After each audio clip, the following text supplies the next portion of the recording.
Hello everyone, hope you're doing well. We are back on the live server and we're having a look at some shop discounts that have come about. I've decided to do a few videos on the pack sales. Basically, we have this one, which is going to go through all of the packs that are being removed from the store. So basically give my suggestions on those. And then what you have is a video. I'll probably have a look at the ground stuff and also the air stuff. For naval packs, there isn't actually a lot on offer. So there really isn't a ton to talk about. So those are the three videos we're going to do probably over this day. So if you want my recommendations, that's where it's going to be. As always, if you enjoy the content, make sure to subscribe and also like the video. Let's get into it. The first pack that they're removing is the AMX A1A. This is a Brazilian vehicle, the good old Ghibli, and it is very similar to a standard tech tree vehicle. You have the AMX Ghibli, which is right here. The difference between them is incredibly small, apart from obviously this gets premium bonuses, and this gets access to a unique missile, which I don't think is actually on anything else in the game. It uses the Piranha, the MMA-1, which has insane overload and generally is a very, very good missile. The only problem is it doesn't have access to an IRCCM, and also it's quite short range. And that's a big problem for this vehicle because it doesn't have a lot of speed at the BR that it's at. So therefore you can't really do too much with it in a dogfighting sense because most people have countermeasures. So they just hit the countermeasures and there's nothing you can really do. Whereas the AMX, this one in the standard tech tree, it actually has access to AIM-9Ls, which are a little bit better for slower vehicles because these can be fired from longer ranges and have a bit more of a boost on them, which can help them out. Otherwise, they're pretty similar vehicles. Like the AMX has access to the guided bombs and also the Lightning II targeting pod.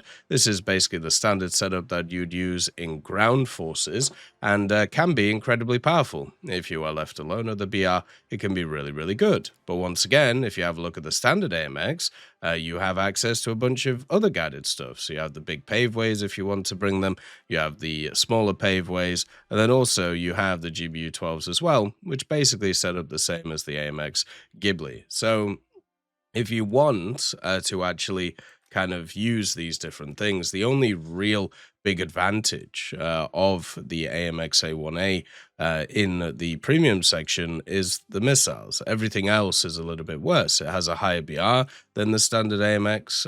It generally just doesn't feel as good, and that is a bit of a problem. And generally, like, they just have the same flight performance, right? So it just doesn't really make any difference to take the AMX A1A, apart from if you don't want to grind out the standard tech tree Ghibli. So for me, I think it's a cool vehicle. It has some unique stuff to it, but it's just not worth it if you have the standard one. If you don't have the standard one and don't want to grind it out, then fair enough. It might be worth it. But apart from that, just play the standard one. For Thailand, you have the Aviate S Matador. This one is also being removed, and this is very similar to a lot of the other standard kind of early BR Harriers that you get. It's a 9.7, which is quite good, and then also at the same time, it gets access to some kind of features which you generally don't see at these BRs. You get the really nice kind of countermeasure pod with the 240 countermeasures. You can also bring the guns alongside of it, which are really nice, and then you get access to missiles, the AIM-9Ps. Now, this is where it kind of differs compared to some of the other Harriers. So the Harrier GR3 and the AV8s that you find in the American tech tree, they use AIM-9Gs. And I feel like AIM-9Gs work way better on the Harrier platform than the AIM-9Ps. The AIM-9Ps are shorter range and generally a little bit more maneuverable at those ranges, but they're mostly worse missiles than the Gs just because the Harrier at this BR isn't as fast as a lot of the other vehicles that you face. So what happens is you're left in this weird situation where you have to get close enough to them to use the missiles and hope that they don't have countermeasures. And then on top of that, you have to kind of use your guns in a sprawling way too, because once again, a lot of the things you'll face are much faster than you. So this vehicle kind of struggles because of that, and it's definitely one of the more worse 9.7 premiums out there, which is probably why it's getting removed. Now, it does get a lot of rockets, it does get a lot of bombs. If you want to use it as kind of like a CAS aircraft, I suppose you could, but once again, with the additions that have come into the Thai tech tree for Japan, I don't think it's really needed. Basically, if you actually have a look at it, You have the Alpha Jet nowadays, which is pretty good in ground, and also at the same time you have a few other options that you can bring along. But generally, this one just doesn't fit as well into that area. So for me, this AV8 is one of the worst ones, just because of the missile differences. It's still a very powerful vehicle in terms of its acceleration, and also in terms of its general map position, and also just additional features that most of these types of vehicles, don't have at this BR. But it's just a simple fact that it just loses so much by not having those good missiles. The F4EJ is also being removed. This one kind of makes me sad because this one's been around for ages. It also has an amazing camo, and also at the same time, it has a bunch of other really cool camos on it. So that already is kind of a really cool thing about it. You can see here, it even has a Australian camo that you could grind out during one of their Moments of Valor ones, and even the good old 25th anniversary one, which is this one right here. Now, the F4EJ, the reason why this is 11.0 instead of 11.3 like the other F4s is because it doesn't have as powerful missiles. So once again, this vehicle has AIM-9Ps. These are completely fine on the Phantom platform because the Phantom's very fast. So you can use your momentum of your plane and kind of put them into the missiles and get them moving. And that generally can work very well. The other thing that they don't get is the upgraded Sparrows, though. And this is quite a big loss. The difference between an AIM-7E and an AIM-7E2 is massive. But since this thing is lower BR, that actually puts it in a position where it can actually, benefit it. If it was at the same BR, that would be kind of a problem. But since it's not, I think it can actually work pretty well. So I don't really think that it's too much of a downgrade because you're also at a low BR. You also get access to all the dumb bombs and rockets if you want to do that stuff too, but basically your loadout should be this, and also the 20mm because it can be very, very powerful. So basically, your missiles are fine. They're basically the same as AIM-9Js, and you have the speed to get them going. The AIM-7Es are basically missiles of opportunity, so if somebody pops up at low speed, then you use that to be able to hammer them. And at this BR, most people don't use semi-actives. They should, but they don't. So it can catch people out quite a lot, especially if you understand how to use the radar on this thing. So I actually think this is quite a nice premium to have. If you are somebody who doesn't understand how semi-actives work, though, you're going to have a pretty rough time in it. So if you are somebody who's proficient in semi-active radar homing missiles, then you'll have a really good time in it, because that's basically the key to this vehicle, being able to use these semi-actives at low BRs where usually you don't see them as much. The next vehicle that they're removing is the Centauro RGO, and this one's kind of surprising. So one of the interesting things about this one is it's an Omani vehicle. So with the new kind of flag system, you can actually get Oman for the Italian tech tree if you want to, but I don't think there's another Omani vehicle that exists, so you'll lose that option. The Centauro RGO is good. Like it works really well for what it is. Basically nowadays as well, you're nearly out of the top bracket of BRs, which will help it out quite a lot. So the next set of BR decompression will be really good for it. But basically what you have is a light tank chassis, one of the best in the game in the Centauro, which is super fast moving around the place. Like this transmission and engine combo are insane on this vehicle. And then you get access to the 120mm, which is, once again, a very good gun. Now, the advantage of this vehicle used to be that it got a better reload than its MBT counterparts. Nowadays, that's not the case because they buffed the Arrietes because, well, they needed a buff. But that just basically means it still has the same amount of damage as the other ones. The one thing they didn't do with this vehicle, though, otherwise it would skyrocket it up in BR, is they didn't give it the DM53. It still has the CL3143. Which once again is still a good round. It's just not as good as the DM53, which is a much higher BRs.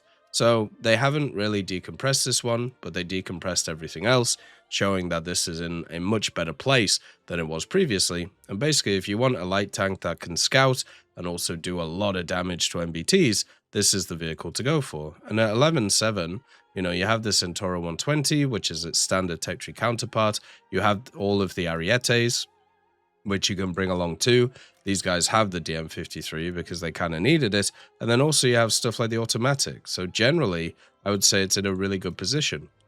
They're also removing the Harrier T.10. This one wasn't too surprising. I don't think I've ever seen one of these in the game, and it hasn't been around for too long, but it just didn't really make any sense to kind of pick it up. So they're probably going to remove it and then bring it back as kind of an anniversary thing, or, some way of discounting it for GE to try and actually get people to buy it. But basically, this is an 11.3 vehicle, which just doesn't have enough armaments to justify it being an 11.3.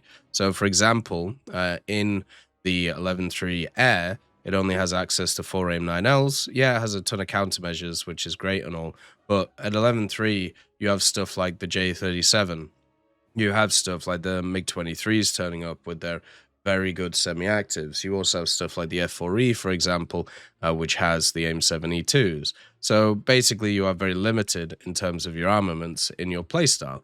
And this is something that I found when I played the Sea Harriers, and it just basically put me off playing this vehicle because of it. The reason to kind of pick this thing up is actually for its ground ordnance. So you can see here, it has all of the different AGM-65s. It also has the TALD targeting pod alongside of them, and it also has the kind of paveways. So if you're a person who's looking for an option at 11.7, especially now that they've decompressed the BRs, this one might actually not be too bad for ground forces. The problem is, since they pumped up everything, your 11.7 lineup is basically all of these challenges, and that's really about it. I suppose you could throw in the ADATs as well if you really wanted to.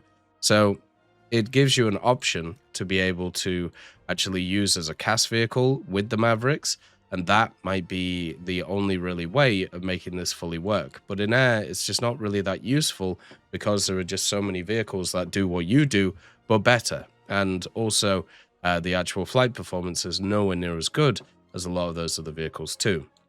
But in ground forces, it does have a role in ground forces. It just depends on whether you think it's better than the other stuff that you can run at this BR. The last vehicle that is on offer is the Yaashiro, and they're removing this one as well.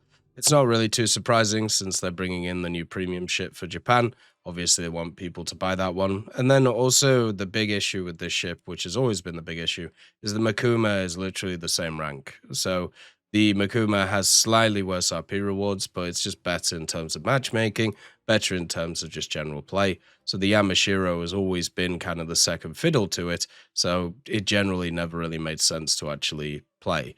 Now, since it's going to be discounted and also being removed, it might be an idea to pick up just because it's going to be useful going forward. Like, it is a rank 5, it can research most of the tech tree.